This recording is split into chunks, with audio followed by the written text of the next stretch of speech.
Hi friends, இன்றைக்கி நான் இந்த ட்ரெஸ் தான் வியர் பண்ண போகிறேன். So dot and key moisturiser, plum lotion, engage பர்ஃப்யூம்லாம் தான் இது கூட நான் யூஸ் பண்ண போகிறேன். இது பார்த்திங்கன்னா ஒரு கிளிட்ரி ஷிம்மரி ஃபினிஷ் உள்ள ஃபுல் ஃபீடிங் மேக்ஸி தான் இது.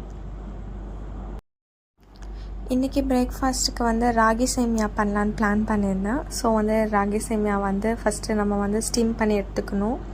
ஸோ அதுக்கு தேவையான ப்ராசஸில் தான் பண்ணிகிட்டு இருக்கேன். ஸோ ஸ்டீம் பண்ணி எடுத்துகிட்டு இன்றைக்கி நான் ஸ்வீட் பண்ணலான்னு பிளான் பண்ணியிருக்கேன். இதில் நம்ம காரமாகவும் பண்ணிக்கலாம், ஸ்வீட்டாகவும் பண்ணிக்கலாம். ஸோ இன்றைக்கி எப்படி ஸ்வீட் பண்ணலாம் அப்படின்னு பார்க்கலாம். இனி வர வீடியோஸில் நான் காரம் எப்படி பண்ணுறதுங்கிறதையும் நான் காட்டுறேன். இப்போ இனிப்புக்கு கோகோனட் சுகர்லாம் தேவையான அளவு போட்டுக்கலாம். லைட்டாக ஒரு பிஞ்ச் ஆஃப் சால்ட் போட்டுக்கோங்க, அப்போ தான் அந்த டேஸ்ட் கிடைக்கும். ஸோ இதெல்லாம் போட்டு மிக்ஸ் பண்ணிக்கலாம். பட் இதில் எக்ஸ்ட்ரா ஆட் ஆன் டேஸ்ட்டுக்கு நான் கீயில் கேஷ்யூஸ் நல்லா ரோஸ்ட் பண்ணிவிட்டு அதுவும் நம்ம இதோட ஆட் பண்ணிக்கிட்டோம் அப்படின்னா இன்னுமே ரொம்ப டேஸ்ட்டாக இருக்கும். அந்த கீயுமே நான் சேர்த்துக்கிறேன் அந்த சேமியாவோட. அப்போ தான் அந்த ஃபுல்லாக பிளெண்ட் ஆகி அந்த டேஸ்ட் நமக்கு கிடைக்கும். ஸோ அந்த சேமியா சூடாக இருக்கும் போதே நம்ம இந்த இதெல்லாமே ஆட் பண்ணுறது தான் நல்லாயிருக்கும். அப்போ தான் அது எல்லாமே ஃபுல்லாக பிளெண்ட் ஆகும் அந்த சேமியாவோட. லஞ்சுக்கு கார மீன் தான் ஃப்ரை பண்ணிக்க போகிறேன். ஸோ அதுக்கு மசாலாலாம் போட்டு ரெடி பண்ணி வச்சிட்டேன். ஸோ ரெடி பண்ணிட்டு ஃபுல்லாக ஃப்ரை பண்ணி எடுத்துக்கிறேன். இன்றைக்கி ஸ்நாக்ஸ்க்கு பழம்பொரி பண்ணலான்னு பிளான் பண்ணியிருக்கேன். ஆக்சுவலாக நான் ஃபஸ்ட் டைம் ட்ரை பண்ணுறேன். அதுக்கு நான் பண்ணதில்லை, ஜஸ்ட்டு யூடியூப்பில் வீடியோ பார்த்து தான் நான் ட்ரை பண்ணுறேன்.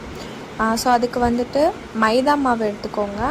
மைதா மாவு அதில் கொஞ்சம் அளவுக்கு அரிசி மாவு எதுக்கு அப்படின்னா அது நம்ம ஆட் பண்ணும்போது ஒரு க்ரன்ச்சினஸ் கிடைக்கும் சாப்பிடும்போது. நெக்ஸ்ட்டு சோடா உப்பு அது கொஞ்சம் போட்டுக்கணும். நெக்ஸ்ட்டு சும்மா கலருக்காக மஞ்சள் தூள் அது வேண்டும்னா போட்டுக்கலாம், இல்லை அதை அவாய்ட் பண்ணாலும் பண்ணிக்கலாம். ஸோ அது எல்லாத்தையும் போட்டு வாட்டர் ஊற்றி நல்லா மிக்ஸ் பண்ணிக்கிறேன். இந்த பேட்டரை திக்காகவே மிக்ஸ் பண்ணி வச்சுக்கோங்க. ஏன்னா இதில் நம்ம சுகர் ஆட் பண்ணணும். சுகர் ஆட் பண்ணும்போது இன்னும் ரொம்ப தண்ணியாகிடும். ஸோ திக்காக மிக்ஸ் பண்ணி வச்சுக்கோங்க. சுகர் பார்த்திங்கன்னா எந்த அளவுக்கு மைதா மாவு எடுக்கிறீங்களோ அந்த அளவுக்கு சுகர் போட்டுக்கோங்க. நெக்ஸ்ட்டு பனானா நான் ஃபுல்லாக கட் பண்ணி எடுத்துக்கிறேன். இதில் பார்த்திங்கன்னா நேந்திரம் பழம் தான் யூஸ் பண்ணணும். அதுலேயும் நல்லா பழுத்த பழமாக எடுக்கணும். அது எப்படி நல்லா பழுத்து இருக்குது அப்படின்னு கண்டுபிடிக்கணும்னா அதோட தோல் நல்லா ஒரு மாதிரி பிளாக் ஆன மாதிரி இருக்கும். ஸோ அந்த மாதிரி பழம் எடுத்து எனக்கு தேவைப்படுற ஷேப்பில் கட் பண்ணி எடுத்துக்கிறேன். இந்த பேட்டரை நீங்கள் ஒரு 4 hours 3 to 4 hours கிட்ட மிக்ஸ் பண்ணி அப்படியே வச்சுருங்க. அதுக்கப்புறம் நீங்கள் பழம்பொரி பண்ண ஸ்டார்ட் பண்ணுங்கள். ஸோ நீங்கள் அந்த பழம்பொரி பண்ணுற டைமில் பனானா நீங்கள் கட் பண்ணிக்கிட்டால் போதும். ஸோ அந்த மாதிரி கொஞ்சம் வச்சுட்டு பண்ணும்போது உங்களுக்கு நல்லா டேஸ்ட் கிடைக்கும். 4 hours அப்புறம் நான் அந்த பனானாஸில் கட் பண்ணி வச்ச பனானாவை அந்த பேட்டரில் டிப் பண்ணிவிட்டு நான் அதை ஃபுல்லாகவே ஃப்ரை பண்ணி எடுத்துக்கிட்டேன். நீங்கள் ஃப்ரை பண்ணுறதுக்கு கோகோனட் ஆயிலுமே யூஸ் பண்ணிக்கலாம். இல்லை சிலருக்கு கோகோனட் ஆயில் பிடிக்காது அப்படிங்கிறவங்க நீங்கள் நார்மலாக என்ன ஃப்ரை பண்ணுறதுக்கு என்ன ஆயில் யூஸ் பண்ணுவீங்களோ அந்த மாதிரி ஆயில் நீங்கள் யூஸ் பண்ணிக்கலாம். இதோட டேஸ்ட் பார்த்திங்கன்னா ரொம்பவே சூப்பராக இருந்துச்சு. ஆக்சுவலாக நான் இந்த அளவுக்கு வரும்னு நான் நினச்சி கூட பார்க்கல. பிகாஸ் ஃபஸ்ட் டைம் ட்ரை பண்ணேன். வீட்லேயுமே எல்லாேருக்கும் ரொம்ப பிடிச்சிருந்துச்சு. ஸோ நீங்களுமே கண்டிப்பாக வீட்டில் ட்ரை பண்ணுங்கள். இந்த பேட்டருக்கு யூஸ் பண்ணுற அரிசி மாவு வறுக்காத அரிசி மாவு எடுத்துக்கோங்க. நீங்கள் வறுத்த அரிசி மாவு இதில் யூஸ் பண்ணிங்க அப்படின்னா பேட்டர் பனானா ஸ்டிக் ஆகாமல் தனியாக பிரிஞ்சு வந்துடும். ஸோ வறுக்காத அரிசி மாவு ஆட் பண்ணிக்கோங்க. பழம்பொரி ரெடி ஆயிடுச்சு. நெக்ஸ்ட் நம்ம டின்னருக்கு என்ன பண்ணுறதுன்னு பார்க்கலாம். டின்னருக்கு இன்றைக்கி ப்ரெட் சில்லி தான் பண்ண போகிறோம்.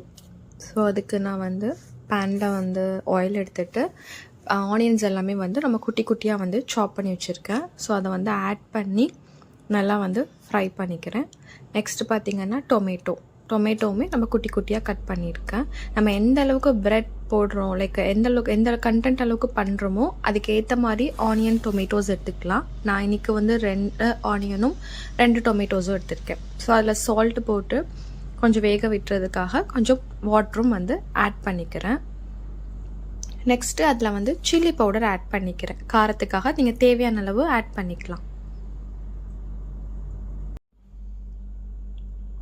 ஸோ அது நல்லா வதங்கினதும் எக் தனியாக ஸ்க்ராம்பிள் பண்ணி வச்சுருக்கேன். ஜஸ்ட்டு சால்ட் மட்டும் போட்டு அந்த எக்கும் இதோட ஆட் பண்ணி நல்லா மிக்ஸ் பண்ணிக்கிறேன். நெக்ஸ்ட் அது கூடவே கொரியாண்டர் லீவ்ஸும் வந்துட்டு ஆட் பண்ணிவிட்டு நல்லா வந்து மிக்ஸ் பண்ணிக்கலாம்.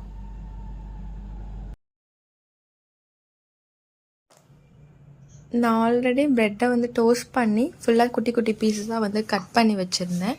ஸோ அதையுமே வந்து இந்த மசாலாவில் வந்து ஆட் பண்ணிக்கிறேன். ஸோ இந்த மசாலா ஃபுல்லாக இந்த ப்ரெட்டில் படுற மாதிரி நல்லா ஈவனாக வந்து மிக்ஸ் பண்ணிக்கணும்.